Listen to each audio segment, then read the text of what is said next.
Irmãos e minhas irmãs, hoje nós escutamos aqui na igreja um trecho do livro do Eclesiástico, onde o autor sagrado nos fala a respeito de Elias e de Eliseu.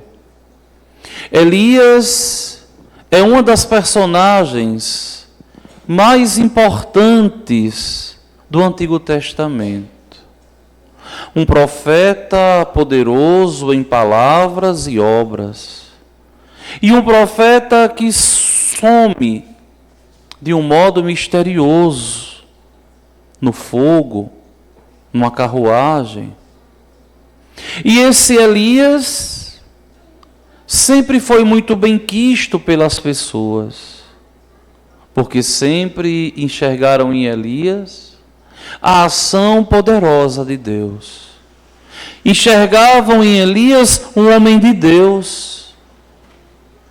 E é tão interessante porque Elias era um homem que pregava a verdade. A sua mensagem era uma mensagem dura. E quem queria caminhar de um modo correto se aproximava de Elias. E quem não caminhava de um modo correto, quem não queria de verdade se converter e servir a Deus, facilmente se afastava de Elias. Ou, por que não dizer, evitava o profeta Elias. E aqui nós vemos o autor do livro do Eclesiástico como que fazendo um apanhado de tudo aquilo que Elias representava, de tudo aquilo que Elias era para aquele povo. E o autor sagrado diz, olha, primeiro, o profeta Elias surgiu como um fogo, e sua palavra queimava como uma tocha.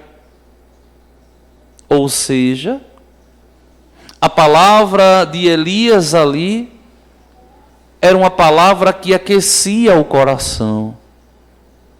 Se vocês olham o Novo Testamento, vocês vão ver que a figura de Elias era tão querida pelo judeu, era tão querida por aquele povo, que quando Jesus começou a fazer maravilhas, que começou a indagar a respeito do que as pessoas estavam dizendo, falando a respeito dele, de quem ele era, os evangelistas todos que narram essa passagem vão dizer que as pessoas pensavam que ele era Elias que tinha voltado. Por causa do tamanho da conta que eles traziam de Elias. Tinham Elias em muita conta, era alguém muito amado, muito querido, e que causavam a saudade, por quê? Porque era alguém que não prevaricava a fé, mas era alguém que eles sabiam que tudo que dizia era correto. E, se vocês escutaram bem, o autor sagrado rasga elogios a Elias. E esse Elias é confundido com nosso Senhor. O que é que estão dizendo de mim aí fora? Uns dizem que tu és Elias. Outros estão dizendo que tu és Jeremias. Ou alguns dos profetas. Mas em primeiro plano, sempre Elias. E o autor sagrado aqui continua rasgando elogios a Elias. Pela palavra do Senhor, fechou o céu. E de lá fez cair fogo por 3 vezes. Ó Elias, como te tornaste glorioso por teus prodígios? Quem poderia gloriar-se e ser semelhante a ti? Tu, que levantaste um homem da morte, e dos abismos pela palavra do Senhor. Tu, quem precipitastes um rei na ruína, e fizestes cair do leito homens ilustres, tu que ouvistes a censura do Sinai e os decretos de vingança do Horebe, tu ungistes reis, para tirar vinganças e profetas para te sucederem. Tu foste arrebatado no turbilhão de fogo, um carro de cavalos também de fogo.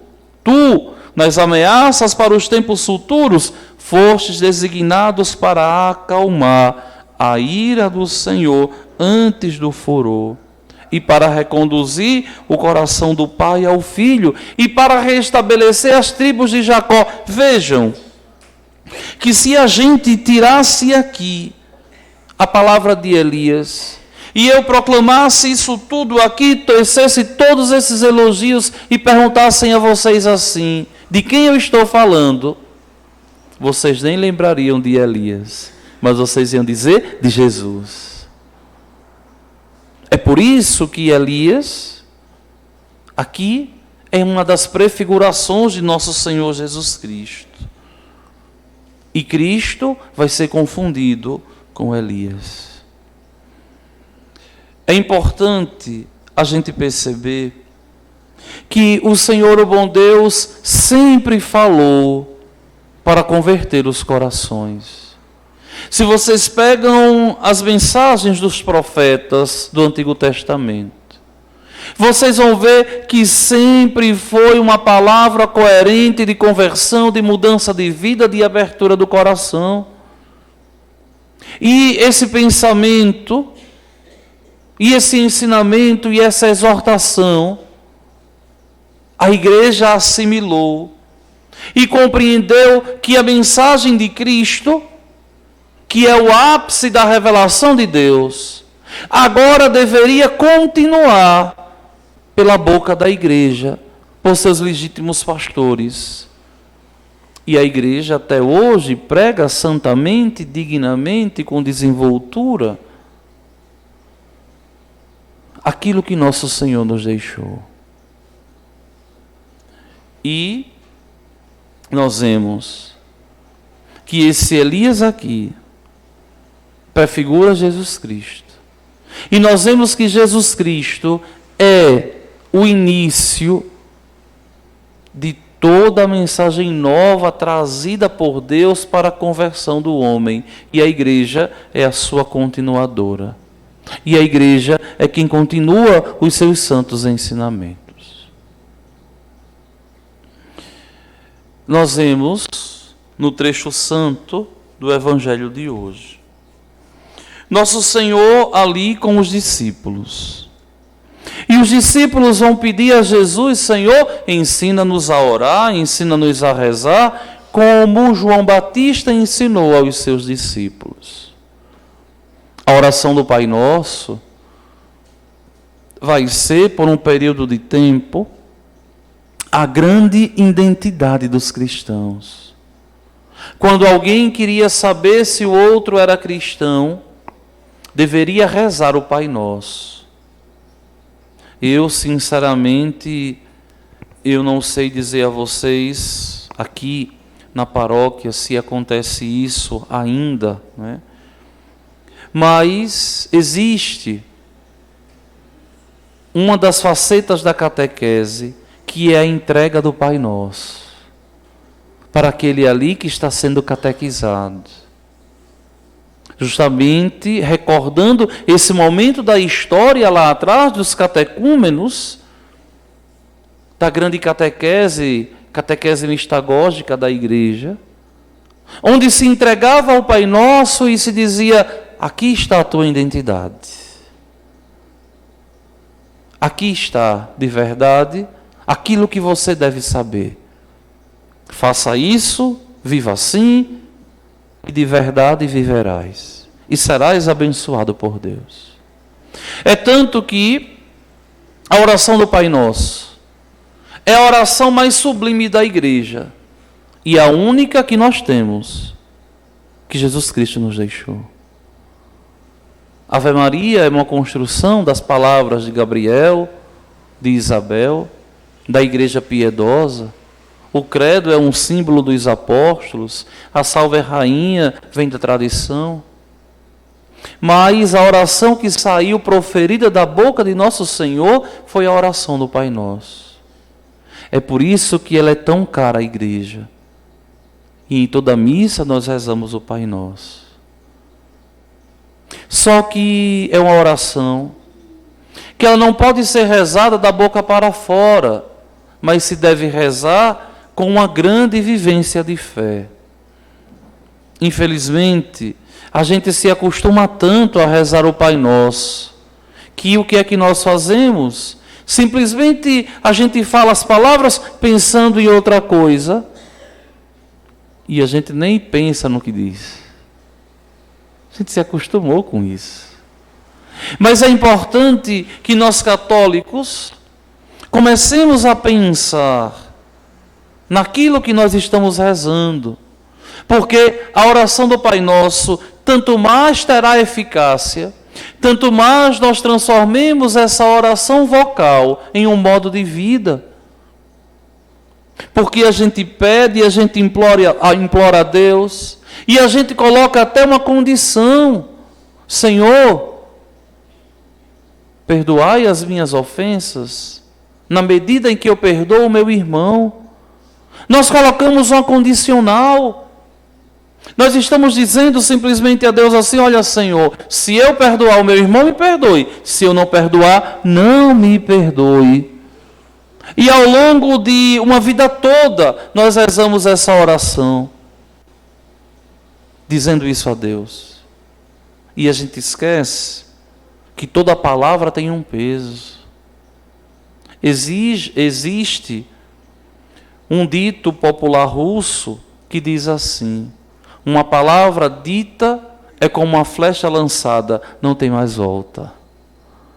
Ou seja, existe de verdade um peso naquilo que a gente diz para com o irmão, que muitas vezes a gente se policia, muitas vezes se fala, não é? Sem responsabilidade nenhuma, porque muitas vezes as pessoas não têm o peso da responsabilidade da palavra, não é? É uma matéria de filosofia que as pessoas, na sua grande maioria, deveriam saber, que é a filosofia da linguagem, né? O peso que a palavra tem na nossa vida, na vida do outro, né? E muitas vezes se fala tanta coisa até de um modo irresponsável, né? Mas essa responsabilidade nós devemos ter também naquilo que nós dizemos a Deus. E esse aqui é um dos pedidos que nós dizemos no Pai Nosso. E colocamos como condição: Senhor, me perdoe na medida em que eu perdoo o outro. Então, meus queridos irmãos e minhas irmãs, observem que em meio a todos os pedidos que nós fazemos no Pai Nosso, esse pedido e essa condicional, o próprio Senhor vai explicar, de fato: se vós perdoardes aos homens as faltas que eles cometeram, vosso Pai que está nos céus também vos perdoará. Mas se vós não perdoardes aos homens, vosso Pai também não perdoará as faltas que vós cometestes. Daqui a importância de nós buscarmos a rezar o Pai Nosso com muita consciência. Não é aquilo que eu digo, simplesmente, que é oração. Mas aquilo que eu digo deve ser uma expressão da minha vivência de fé. Que Deus nosso Senhor nos ajude a todos a crescermos na fé, rezarmos com dignidade, pedindo ao Senhor, o bom Deus, com muita consciência, que nos proteja, que nos guarde do maligno, do inimigo, do mal, e nos faça crescer todos os dias em santidade. Vamos ficar de pé.